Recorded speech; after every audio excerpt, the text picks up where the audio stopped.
ನಾವು ಯೂಟ್ಯೂಬಲ್ಲಿ ಏನು ಟಾಪಿಕ್ ಮಾಡಬೇಕು, ಏನು ಟಾಪಿಕ್ ಮಾಡಿದರೆ ಚೆನ್ನಾಗಿರುತ್ತೆ, ಜನ ನಮ್ಮ ವಿಡಿಯೋನ ಯಾವ್ಯಾವ ಟಾಪಿಕಿಂದ ಎಲ್ಲ ನೋಡ್ತಾರೆ. ನಾನು ಇವತ್ತು ವ್ಲಾಗ್ ಮಾಡ್ತೀನಿ, ನಾಳೆ ಅಡುಗೆದು ಮಾಡ್ತೀನಿ, ನಾಡಿದ್ದು ಬಂದು ಯಾವುದೋ ಒಂದು ಎಲ್ಲೋ ಟ್ರಿಪ್ ಹೋಗೋದಿದೆ, ಟ್ರಿಪ್ದು ಮಾಡ್ತೀನಿ. ನಾನು ಈ ಥರದ್ದೆಲ್ಲ ಮಾಡ್ಬೋದು. ಟಾಪಿಕ್ಕನ್ನು ಯಾವುದೆಲ್ಲ ಟಾಪಿಕ್ ಮಾಡಬೇಕು, ಈ ಥರದ್ದೇನಾದರೂ ರೂಲ್ಸ್ ಇದೆನಾ? ನಾನು ಈ ಟಾಪಿಕ್ ಮಾಡಿದರೆ ನನಗೆ ವ್ಯೂಸೇ ಬರ್ತಾ ಇಲ್ಲ, ಬಟ್ ಅದೇ ಟಾಪಿಕ್ಕನ್ನು ನನ್ನ ಫ್ರೆಂಡ್ ಮಾಡಿದರೆ ಅವಳಿಗೆ ವ್ಯೂಸ್ ಬರ್ತಾ ಇದೆ. ಮತ್ತು ಏನಂತ ಹೇಳಿದರೆ ಬೇರೆಯವರು ಅವರು ಅಷ್ಟು ಚೆನ್ನಾಗಿ ಮಾತಾಡಲ್ಲ, ಅವ್ರಿಗೆ ವ್ಯೂಸ್ ಬರ್ತಾ ಇದೆ. ಈ ಥರ ಸುಮಾರಷ್ಟು ಕ್ವಶನ್ಸ್ ಇದೆ ಅಲ್ವಾ ನಿಮ್ಮ ತಲೆನಲ್ಲೂ. ಸೊ ಇದಕ್ಕೆಲ್ಲ ನಿಮ್ಮ ಕ್ವಶನ್ಸಿಗೆ ಆನ್ಸರ್ ಬೇಕು ಅಂತ ಹೇಳಿದರೆ ನಾನೊಂದು ವಿಡಿಯೋ ಅಪ್ಲೋಡ್ ಮಾಡಿದ್ದೀನಿ, ಆ ಒಂದು ವಿಡಿಯೋ ನೋಡಿ.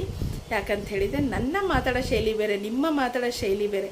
ನಿಮ್ಮ ಚೆನ್ನಾಗಿ ಮಾತಾಡೋಕ್ಕೆ ಬಂದಿಲ್ಲ ಅಂದ್ರೆ ಜನ ನಿಮ್ಮನ್ನು ಒಪ್ಕೊಂಡಿದ್ದಾರೆ ಅಂತ ಹೇಳಿದರೆ, ಸೊ ನಿಮ್ಮ ಕಂಟೆಂಟ್ ಚೆನ್ನಾಗಿದೆ ಅಂತ. ಜನ ನನ್ನನ್ನು ಒಪ್ಕೊಂಡಿಲ್ಲ ಅಂದರೆ ನನ್ನ ಕಂಟೆಂಟ್ ಚೆನ್ನಾಗಿಲ್ಲ ಅಂತ ಕಂಪ್ಲೀಟ್ ವಿಡಿಯೋಗೆ ನಾನು ವಿಡಿಯೋ ಅಪ್ಲೋಡ್ ಮಾಡಿದ್ದೀನಿ. ಸೊ ಅಲ್ಲಿ ಹೋಗ್ಬಿಟ್ಟು ನೋಡಿ. ನಿಮ್ಮ